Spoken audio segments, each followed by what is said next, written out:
Welcome to NTD Evening News. Our top story tonight, an update on President Trump's health. The White House addresses bruising on the president's hand and swelling in his legs. Iris Tao has the details of that diagnosis, plus a new legislative win for the administration. Democratic senators walk out of a formal meeting today in protest of a vote on the nomination of Emil Bove to serve on the Third Circuit Court of Appeals. Arlene Richards has the details.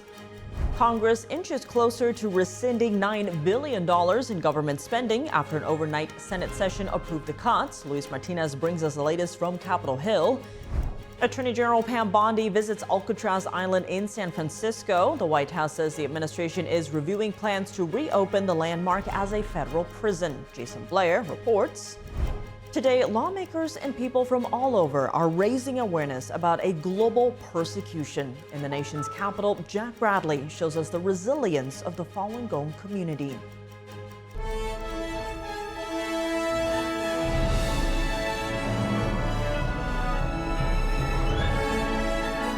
This is NTD Evening News, live from our global headquarters in New York City.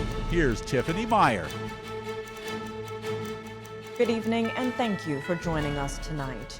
Democratic senators walked out of a judiciary hearing today. It happened after Senator Chuck Grassley refused to allow additional debate over the federal judge nomination of Emil Bove. Here are some of the highlights. Democratic senators walked out of a nomination meeting on Thursday to protest the roll call vote of President Trump's nominee for a Third Circuit Court of Appeals judgeship, Emil Bove. Senator Cory Booker pleads with Chairman Chuck Grassley to stop the vote as his Democratic colleagues walk out. There are some people on this committee who are the least firebrand people, and they've walked out. Some of the least controversial people in the Senate, some of the people that worked the hardest to find bipartisan common ground have just walked out of this committee. Booker had demanded additional time to discuss claims made against Bove by a department whistleblower. We have an obligation, a duty, constitutional duty, to advise and consent that requires full and fair consideration. At this moment, there are still unanswered questions surrounding this nominee, evidence and data coming out, at least one whistleblower who's come forward. Moving forward with this vote before this committee has addressed these issues and concerns would undermine the integrity of this process. Aris Rovini, a longtime DOJ lawyer fired this year, recently came forward with allegations that Bove told government lawyers they might need to disobey court orders. At his confirmation hearing, Bove denied that he had ever told subordinates to violate a court order. At the beginning of the meeting Thursday, Chairman Senator Chuck Grassley defended Bove and said there was no reason to delay the nomination. Now, let's say even if we accept most of the claim as true, there's no scandal here. Government lawyers aggressively litigating and interpreting court orders isn't misconduct. It's what lawyers do all the time. So let's stick to the facts. The whistleblower alleges misconduct, but 10 days after the key event he described, he signed a brief stating, without qualifications, that, quote, the government has complied with the court orders in this case, end of quote. Despite the walkout, the majority voted in favor of Bove's nomination. Before concluding the meeting, Grassley said it's not unusual for one party to leave in protest during a nomination vote. Arlene Richards, NTD News. The Senate early this morning passed its version of the rescissions package and now heads to the House for a final vote ahead of the July 18th deadline. Our Washington correspondent, Luis Eduardo Martinez, has the details on this story. We're looking forward to the House blessing the Senate package. I'm not worried about it. We need to get it done and get it across the finish line, but very historic moment, the return of using rescissions, getting the muscle memory for that back into the system. We've talked about defunding Corporation for Public Broadcasting for decades. President Trump's the first one to be able to do it. Early Thursday morning, the Senate passed after an overnight session the president's $9 billion rescissions request that would claw back funds from USAID, NPR, and PBS. Lawmakers expect this to be the first of several rescissions package to go through Congress this year. Look, I think the biggest problem that this country faces is our $37 trillion national debt, that we're spending $1 trillion a year on interest. So the fraud, the waste, the abuse is out there. We need to do something, and this is some, I would say, low-hanging fruit. I wish that we had a bit bigger rescission package. All but 2 Senate Republicans voted in favor of the bill. Senators Susan Collins and Lisa Murkowski opposed the bill on principle. I have a vote that I am free to cast with or without the support of the president. My obligation is to my constituents and to the Constitution. So I look at the Constitution and say that it is the legislative branch that has the power of the purse. The $9 billion rescissions package now heads to the House, where lawmakers have until July 18th, this Friday, to pass the bill. So we're going to take a look at it today, see what the Senate did. I think they did some stuff in a tribal context for stations, which is appropriate. Those public broadcasting stations in the West, overlay them with who voted for President Trump. And it's like, guess what? These were the president's people in a voter sense. Democrats in the Senate and the House have opposed the bill that requires only a simple majority to pass through Congress. Well, the first thing I would say is they're doing this in large measure because of the failures of Elon Musk and Doge. He promised he was going to save $2 trillion from waste, fraud, and abuse. He never presented a single case of actionable fraud. And now, instead of $2 trillion, they're focused on $9 billion. The House of Representatives is also expected to vote this Thursday on their version of the defense appropriation bill for fiscal year 2026. Reporting from Washington, D.C., Luis Eduardo Martinez, NTD News. Attorney General Pam Bondi visited Alcatraz Island in San Francisco this morning with Interior Secretary Doug Burgum. President Trump called for the reopening of Alcatraz as a prison back in May. There are hints that a formal plan could be announced soon. NTD correspondent Jason Blair has the latest. Attorney General Pam Bondi and Interior Secretary Doug Burgum toured Alcatraz Island Thursday morning before it opened for tourists. Alcatraz served as a penitentiary from 1934 to 1963. It housed some of the nation's most dangerous criminals, including Al Capone and Robert Stroud, also known as the Birdman of Alcatraz. The White House says that the purpose of Pam Bondi's visit is to review a plan to reopen it. Just to follow up, Libby, on who the president wants to see housed in Alcatraz, the worst of the worst criminals in this country, both American criminals who convict heinous crimes, but also illegal alien criminals before deportation as well. Former House Speaker Nancy Pelosi, whose district includes most of San Francisco, responded saying it remains to be seen how this administration could possibly afford to spend billions to convert and maintain Alcatraz as a prison when they are already adding trillions of dollars to the national debt. And again, it was closed decades ago, maybe 60 years ago, because it was too expensive to run as a prison. When asked about the cost of reopening the notorious prison, the White House Office of Management and Budget Director Ross Vogt said it isn't out of the question. We have a plan to get to balance, to make savings where we want to make savings, and then where there are areas where we feel like we need to spend money. That could be one. ABC 7 reported that it would cost an estimated at least $250 million to reopen Alcatraz as a prison. The White House says that if it were to happen, that it would fall under the purview of the Federal Bureau of Prisons, with the Secretary of Interior playing a big role as well. Reporting in Washington, D.C., Jason Blair, NTD News.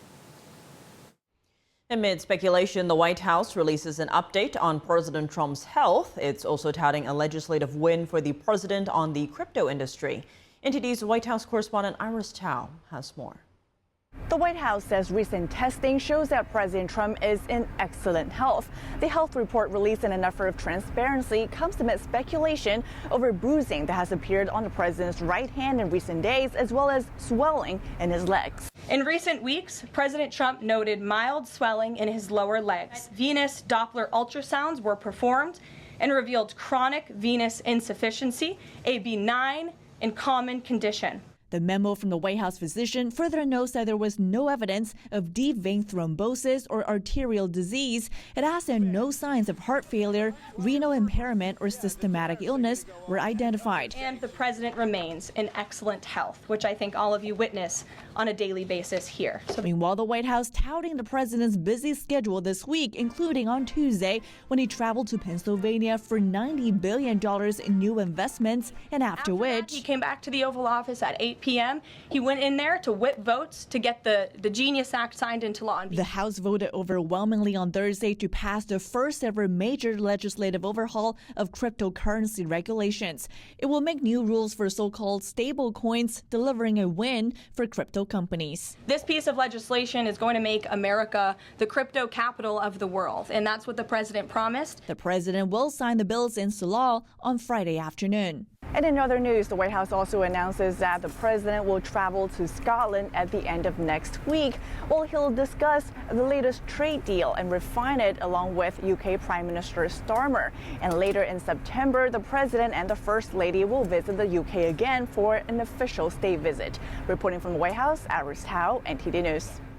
For 26 years, a faith group has been raising awareness about a global issue, a persecution that has led to live organ harvesting. Today, lawmakers joined the Falun Gong community in clarifying the truth about the Chinese Communist Party's persecution, which began in 1999. NTD's Jack Bradley reports from Washington, D.C. Over 1,000 people have gathered in the nation's capital. They're commemorating the 26th anniversary of a deadly, ongoing persecution in China. That's the persecution of Falun Gong. The yellow, blue, and white are iconic colors for these practitioners to march to. The upbeat music represents the Falun Gong community's solemn resilience amid almost 3 decades of targeted discrimination from the Chinese Communist Party, which began on July 20th, 1999. We have seen surveillance. We have seen harassment, fines, detentions. We have seen imprisonment and torture, medical neglect, dehumanizing treatment, and even death. Falun Gong, also known as Falun Dafa, is a spiritual discipline based on the principles of truthfulness, compassion, and tolerance. One practitioner told us the practice helped him become a better person. So I cultivate myself to follow the principle of Falun Gong. That is truthfulness, compassion, forbearance. That really changed my life. In several months, my schoolmates, roommates, they all see my changes. They start liking me. So I really changed the quality of life. Despite the practice being peaceful, it has faced relentless suppression since 1999 when the CCP viewed its growing popularity as a threat. For myself, I was hung up with rope and beaten simultaneously by several people for several hours, and also was handcuffed around the tree in very cold winter night for several hours. Lawmakers have called on the CCP to end its campaign to eradicate the spiritual group. Elected officials such as Congressman Pat Ryan have rallied behind the Falun Gong Protection Act to end forced organ harvesting by the Chinese Communist regime. As I proudly represent the global headquarters of the Falun Gong movement in Dragon Springs, in Orange County in New York, north of New York City, I've had the privilege of visiting many times, spending time with a whole host of community members and leaders and practitioners, and it is such a special place, not only physically beautiful, but morally and spiritually such a rich and beautiful place. I will continue to stand with the Falun Gong practitioners, and Chinese government looks at it as a form of threat. I think that's completely wrong. That if we don't call out human rights abuses from a country that is seeking to expand its sphere of influence across the world, it really challenges American safety and security and prosperity. The House of Representatives have passed 2 bills this year to push for an end to these abuses, but the legislation still awaits action by the Senate. basically the guts to stand up against a government like that. And Americans and anybody that believes in human rights, we have to stand with them. China has grossly violated the human rights of its people and the Uyghurs, but also others. And in fact, every single member of Chinese society does not have the freedom that they deserve to enjoy. We need to make some kind of decision. The House has done that. We need to do the same thing. A dangerous government and a very powerful government going against you. It is a hard thing to do, but it's the right thing to do. We stand for what's right, and I think those are the people who write history. What do you think about the persecution in China, the Chinese Communist Party persecuting these people for doing this practice? Oh, and it's sad. It sounds like a really peaceful practice, and anybody practicing something that's not harming anybody, including themselves, should just be allowed to live, And they're also facing forced organ harvesting in China. What do you think about that? I mean, it's shocking to even hear that is happening anywhere. It's unimaginable. Compared to all the rights and liberties that we have here with our freedom of speech, it's pretty sad to see that this is an ongoing persecution. Well, that's a crime upon humanity. We should be able to have the right to support or follow our own religion or spirituality, but that's only one of many conflicts that China has. This large parade and rally, and many like it around the world, take place every year. And as for this quarter-of-a-century persecution against Falun Gong, practitioners continue to persevere in their faith. Reporting from Washington, D.C., Jack Bradley, NTD News. Coming up, the U.S. is ready to move Patriot missiles from Europe to Kyiv as Russia continues ramping up its attacks on Ukraine. Arian Pozdar has the war update. And fighting between the Syrian government and the Druze community ends after a barrage of Israeli airstrikes in Syria. Meanwhile, 3 people are dead after an Israeli airstrike hits a church in the Gaza Strip. Jason Perry has the details after the break.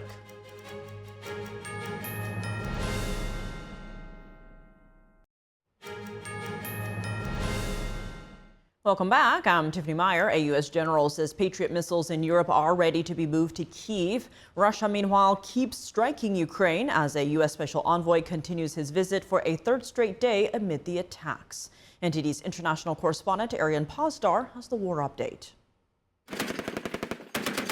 At least 4 civilians are reported dead and almost 30 injured in a Ukrainian town near the front lines. Ukrainian officials say a 1,000-pound bomb was dropped near a shopping center and a market in the city of Dobrobylia.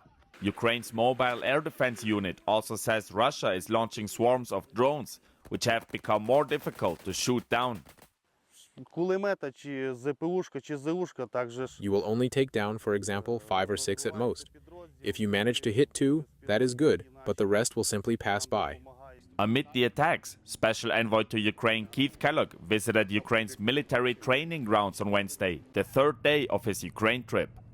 The U.S. is now ready to send Patriot missiles to Ukraine as quickly as possible. On Thursday, the senior U.S. military commander in Europe announced that NATO will send missiles currently stationed in Germany. He says the capabilities in Europe can be moved more quickly than something coming off the production line, adding that the production line can then be used to backfill the capabilities that others donate. This comes after President Trump on Monday said the U.S. will send more Patriot missiles to Ukraine through NATO.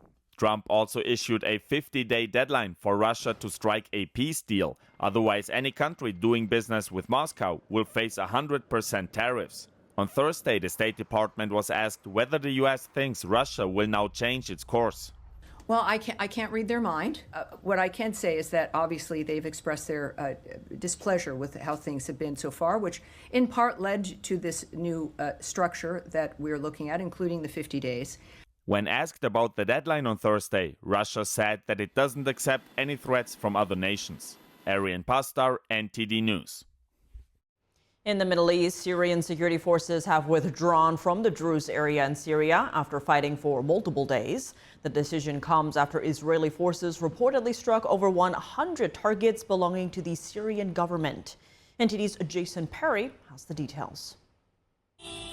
Syrian security forces were seen leaving the Druze city of Sweda on Wednesday night Fighting between the Druze minority group and Syrian government troops in Ceuta lasted for days. The decision for Syrian troops to leave the Druze area came after Israel reportedly launched more than 100 strikes on targets belonging to the Syrian government. Israeli Prime Minister Benjamin Netanyahu said the Syrian forces had been, quote, slaughtering the Druze. Therefore, I directed the Israeli army to take action, and take powerful action. As a result of that powerful action, a ceasefire came into force, and the Syrian forces retreated back to Damascus. That is important. This is a ceasefire that was reached through strength. Not by making requests, not by begging, but through strength. Syria's leader, a former al-Qaeda affiliate, said that protecting Druze is a top priority for Syria. However, Syrian security forces are also accused of killing members of another offshoot of Shiite Islam, the Alawites, who are also a minority group in Syria. In March, Syrian government forces reportedly killed about 1,500 Alawites in the coastal area of Syria. As for the Druze area, Syria's leader said that other people would now be responsible for securing it. We decided to assign some local factions and sheikhs the responsibility of maintaining security in Ceuta. I stress that this decision stems from our deep awareness of the seriousness of the situation for our national unity, and to avoid the country slipping into a large-scale war. Meanwhile, in the Gaza Strip, Israeli forces reportedly struck a church, killing 3 people and wounding others. On Thursday, Christians in the Gaza Strip held a funeral service for 2 of the people who were killed in the strike. Today we stood at the burial of citizen Saad Salama, who was a guard for the church and the displacement camp, and Mrs. Fumia Ayad, an educator who was a school principal and teacher of generations. They were coming out of their prayers and then were targeted and killed. The White House said that President Trump called Israeli Prime Minister Benjamin Netanyahu after the incident, and that Netanyahu said striking the church was a mistake. Jason Perry, NTD News. Germany and the United Kingdom are strengthening ties amid foreign threats. They signed a wide-ranging friendship treaty today, deepening partnership in various areas. Germany's chancellor is in London, meeting with Prime Minister Keir Starmer. NTD's Arian Pausdart has more. Together, we signed the Kensington Treaty, the first ever major bilateral treaty between the United Kingdom and Germany.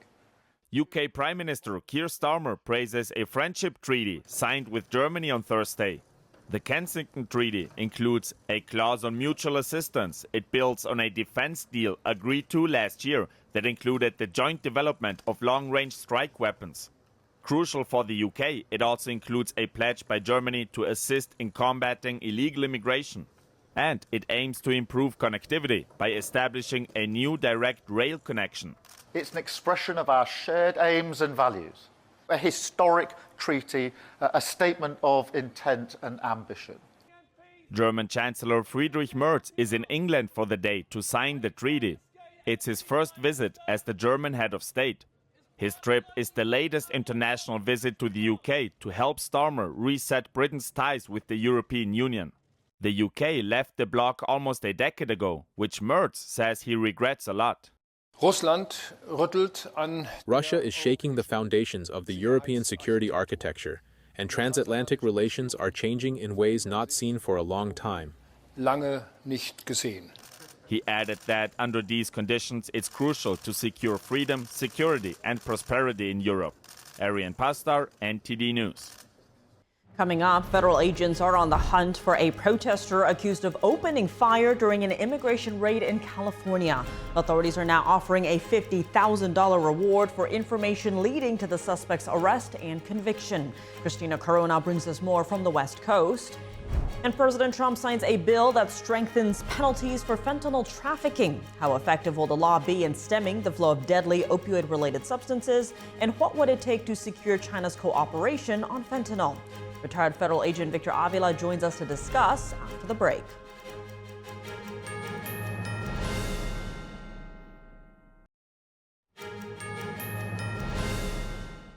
Welcome back. I'm Tiffany Meyer. An immigration raid at a cannabis farm in Southern California has led to a criminal investigation and a manhunt for a suspected gunman. The FBI has released a photo of the man suspected of firing a gun at federal agents during protests in Camarillo last week. NTD's Christina Corona has more on the story. An immigration raid at a Ventura County cannabis farm has sparked a criminal investigation and a manhunt for a suspected gunman. The incident unfolded outside Glasshouse Farms on July 10th. News helicopters captured the moment a person in the crowd allegedly fired a gun at federal agents. Federal authorities are offering a $50,000 reward for information leading to the suspect's arrest and conviction. Meanwhile, California Governor Gavin Newsom is pushing back against the Trump administration's immigration enforcement actions, calling the National Guard deployment unnecessary and wasteful at a press conference on Wednesday. 5,000 military, 4,000 federalized with the National Guard, close to 1,000 U.S. Marines. He sent them to a United States city. The utilization rate of our National Guard, less than 5%. You spent hundreds of millions of dollars, wasted hundreds of millions of dollars on this. Newsom says federal enforcement is hurting small businesses and stoking fear in immigrant communities, calling it political theater. The U.S. Department of Justice is requesting data from California sheriffs on all non-citizens held in county jails, including in Los Angeles and San Francisco counties. Officials argue the data request is necessary to help immigration agents identify and remove individuals who have committed serious crimes after entering the country illegally. They say while all illegal immigrants are in violation of federal law by definition, those who go on to commit violent offenses including rape, murder, and other felonies pose a heightened threat to public safety. Officials say the goal is to prioritize deportations of criminal illegal aliens and ensure public safety across the nation. Christina Corona, NTD News. President Trump yesterday signed the Halt Fentanyl Act, which passed both the Senate and the House with bipartisan support. The law permanently classifies fentanyl-related substances as Schedule I controlled narcotics, the strictest designation established by the Controlled Substances Act. Such drugs are deemed to have no acceptable medical value and are subject to the harshest criminal penalties. The law mandates 10-year minimum prison sentences for those convicted of distributing 100 grams or more of any fentanyl-related or derived drugs. Joining us now to discuss is Victor Avila, a retired special agent with ICE's Homeland Security Investigations. He's also the author of Agent Under Fire. Victor, thank you so much for joining us. Great to see you again. Now, first, how significant is this that the president signed this into law, seeking maximum sentences for fentanyl traffickers? This is actually the game changer because this is what's needed at the point that we are with the fentanyl poisonings that are happening every single day in our country.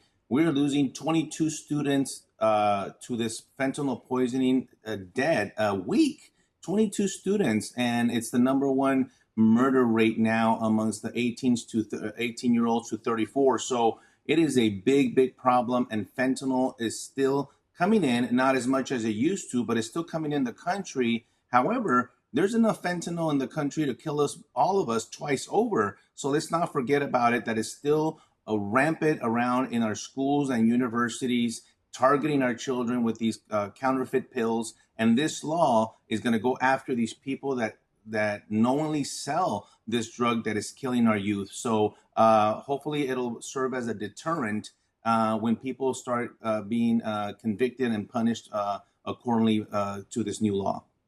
Now, expanding on that, this law is the latest tool in the U.S.'s fight against fentanyl on top of the 20% tariff on China for its role in the fentanyl crisis. Now, you call this a game changer, but how successful do you see this law being in stemming that flow of fentanyl?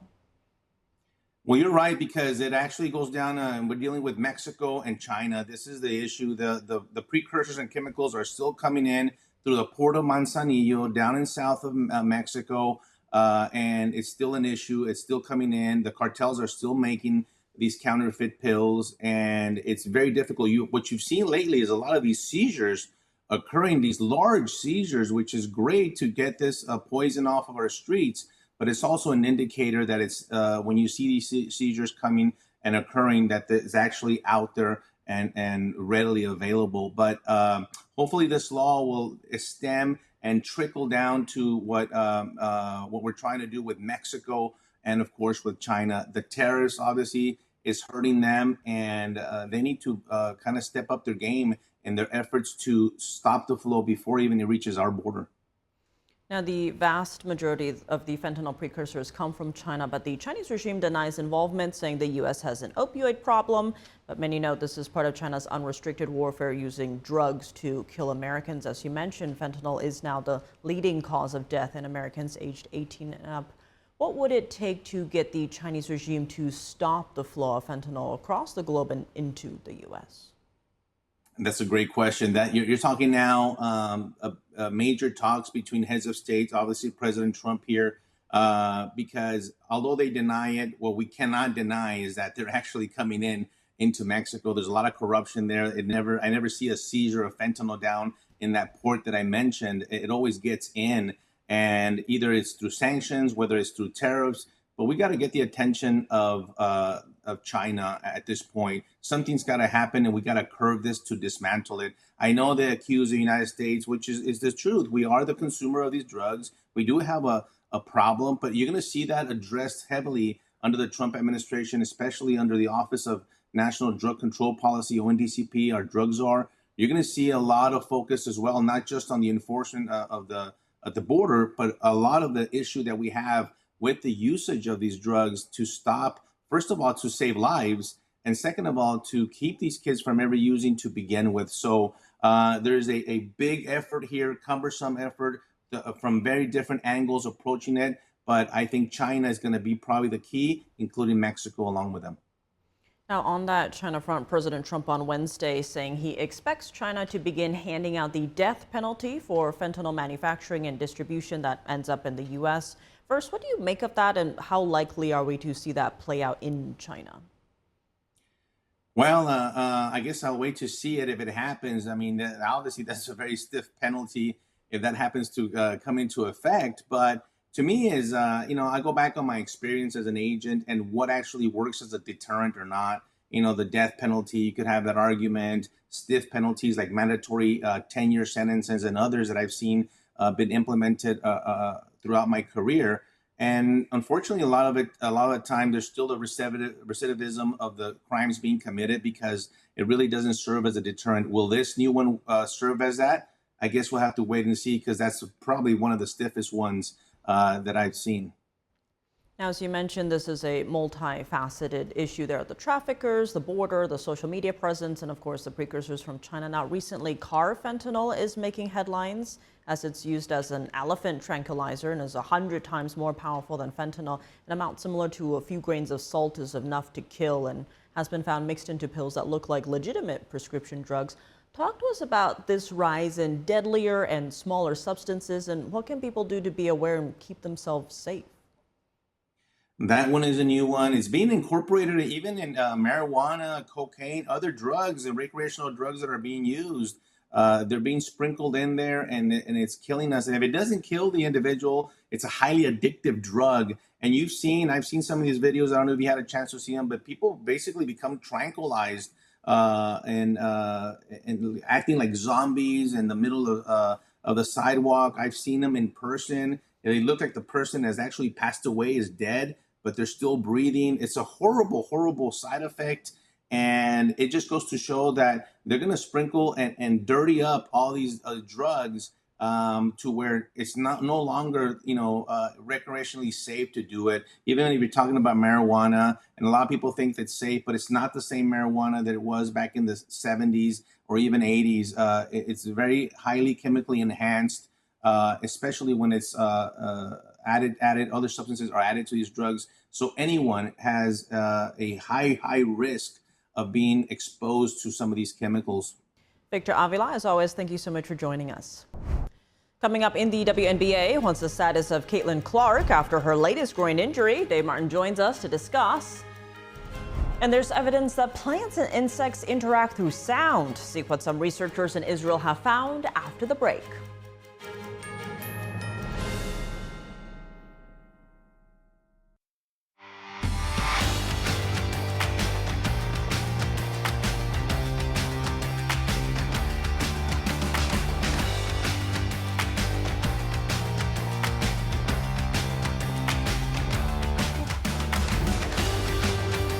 Now for your sports news, we're joined by NTD's Dave Martin. Dave, plenty going on right now, but let's start in the WNBA as injured star Caitlin Clark will not participate in this weekend's All-Star festivities. Has the team announced a timeline for her return?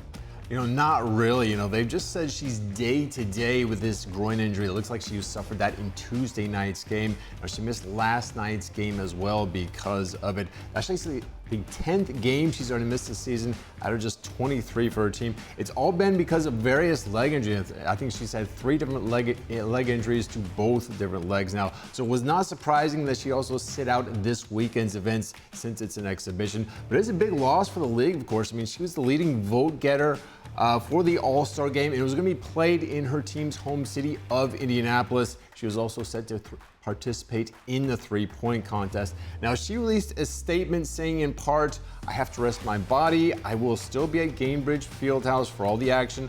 I'm looking forward to helping Sandy coach our team to a win." Now, the WNBA has said they will replace her in the game. No word on who the injury replacement person will be, though.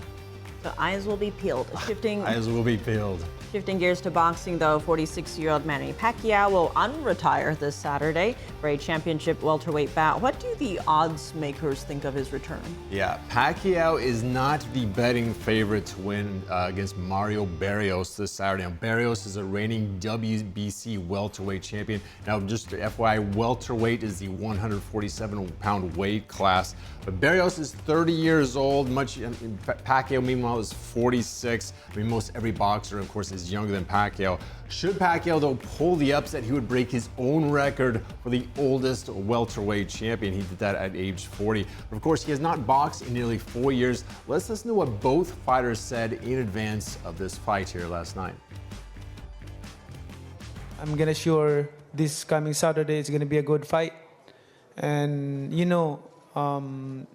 it's been a while that I've been not in boxing for 4 years, but I'm still active in terms of exercise, training, like that.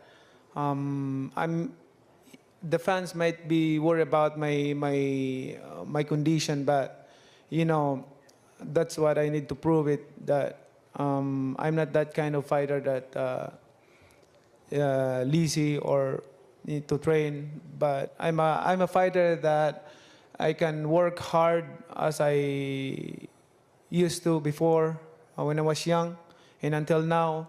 And I'm pretty sure that this coming Saturday is going to be a lot of action and the fans will be happy. Manny is a very likable person. I can't think of anything bad to say about him, other than he's facing me for my title, and it's all smiles right now. It has been during this whole lead up, but I know come fight night, that smile is not going to be on his face anymore, and neither will mine. And the best man is going to come out with his hand raised. Tiff, that's got to be the most civilized press conference ever for a boxing match. I mean, where's the shoving, Normally, by this point, the fighters are having to be restrained from each other. I guess they're saving it for the match. Actually, good to see some sportsmanship there. Anyway, this fight is going to be Saturday night. It's going to be available on Amazon Prime pay-per-view, $80, all right, if you want to see this fight. All right, well, cheaper than flying to the match, I guess. Looking at golf news, though, the first round of the Open Championship is in the books. Where do things stand right now in terms of the leaderboard? Yeah, we've got a 5-way tie for first place at 4 under par. Now, number 1 ranked Scottie Scheffler right behind them at 3 under par. Of course, he is the favorite to win. His group, though, played roughly half the round in rain and wind. I mean, very difficult conditions. Of course, this is a northern island right on the Atlantic coast. It's really expected to be rainy and windy the rest of the weekend. Now, meanwhile, second-ranked Rory McIlroy was 3 shots off the lead at 1 under par. He was tied with 55-year-old Phil Mickelson, who recorded his best opening round at the Open Championship since 2016. Now, Mickelson is already the oldest major title winner ever. At age 50, just a few years ago, he won the PGA Championship. He said he kind of partly credited the weather. The rain didn't actually start until his last couple of holes there. So anyway, he is in very good position to make the weekend cut. round 2 really starts in just a few hours, at least Eastern time here for the folks here. But yeah, good news for Mickelson with his start here. So you'll have an early morning or late night. 1:30 in the morning, yes.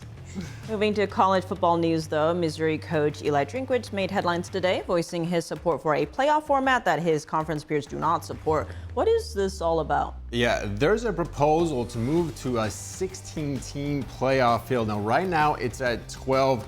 The controversy, though, is how those teams will be picked. It's either going to be automatic bids or playoff committee chooses most of them. Drinkwitz, though, figures what the Big Ten favors, which is more of, at least allegedly, the automatic bid model, where the Big Ten and the SEC would get 4 automatic bids.